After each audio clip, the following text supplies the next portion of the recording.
उदयपुर की विशेष न्यायालय पॉक्सो क्रम संख्या 2 ने एक नाबालिग पीड़िता के साथ बलात्कार किए जाने के पॉक्सो के मामले में एक आरोपी को पीड़िता के पक्षद्रोही हो जाने पर बरी कर दिया। इस मामले में पिता ने पीड़िता की उम्र गलत दर्शाकर न्यायालय व पुलिस से तथ्य छिपाते हुए आरोपी के खिलाफ बलात्कार व पॉक्सो का मामला दर्ज करवाया था।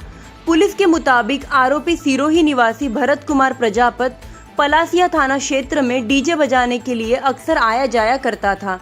इस दौरान फलासिया निवासी नाबालिग पीड़िता की आरोपी से जान पहचान होने के बाद उससे प्यार करने लगी। इसकी जानकारी मिलने पर पीड़िता के पिता ने पीड़िता की सही उम्र छुपाकर आरोपी के खिलाफ फलासिया थाने में उसे नाबालिग बताते हुए बलात्कार करने और उसे भगा ले जाने का मामला दर्ज कराया था।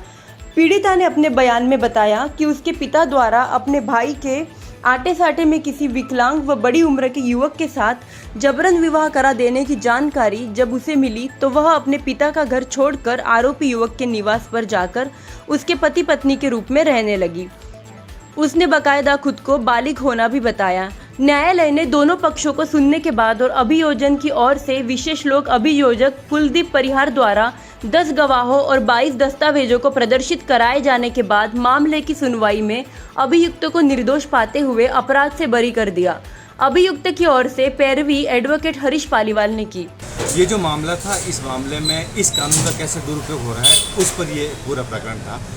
एक लड़की फलासिया की थी जिसकी जान पहचान उसके गांव में किसी लड़के भरत कुमार से हुई थी और उसे पता लगा कि उसके पिताजी जो हैं वो उसकी गलत तिथि दर्शाकर आटे साटे मतलब लड़की के भाई की शादी किसी अच्छी लड़की से और उसके विकलांग भाई जो लड़की से उम्र में दुगना था उससे आटे साटे में शादी करा देते। लड़की उससे शादी नहीं करना चाहती थी। इस बात के लिए उसके पिताजी और उसके भाई को टॉर्चर कर रहे थे। तो लड़की स्वेच्छा से फलासिया से उदयपुर आई और उदयपुर से आकर उसने उस लड़के से संपर्क किया और लड़के ने कहा मैं तो सिरोही हूँ, तुम आ जा।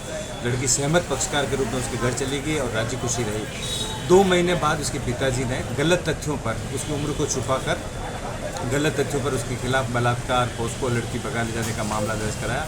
इस मामले में लड़के को लंबे समय तक, चूँकि पोस्को का मामला था, इसको जेल में भी रहना पड़ा और इस मामले को त्वरित सुनवाई करते हुए न्यायालय ने पोस्को न्यायालय 2 अश्विनी कुमार यादव साहब जो हैं उन्होंने इस मामले की बारीकी को देखा।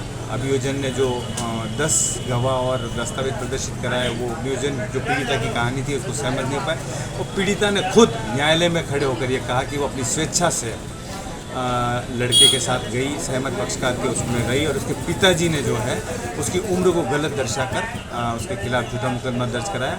न्यायालय ने इस मामले को गंभीरता से लिया और इसको लड़के को बरी किया और पीड़िता को स्वेच्छा से जीवन यापन करने के लिए। ये मामला दरअसल इसलिए महत्वपूर्ण हो जाता है कि इस कानून में जो मुकदमे दर्ज हो रहे हैं उसमें पीड़िताओं की उम्र को गलत बताकर विभिन्न युवकों के खिलाफ मुकदमे दर्ज हो रहे हैं। सर, ऐसे बहुत सारे मामले आते हैं, उन मामलों में ऐसे मामले हैं, ऐसे कानून हैं, तो इसको लेकर क्या कहेंगे? ये जिस तरह से ये प्रकरण बाहर आया तो मुझे लगता है कि न्यायालय में अगर आप किसी भी फैक्ट के लेकर सशक्त पैरवी करते हैं और पीड़ित के साथ जो कुछ भी हुआ उसको ध्यान में रखते हैं और अभियुक्त के पार्ट पर जो सच्चाई है उसको भी अगर आप पटल पर लाते हैं तो न्याय तो होता है, लेकिन समय जरूर लगता है। ठीक।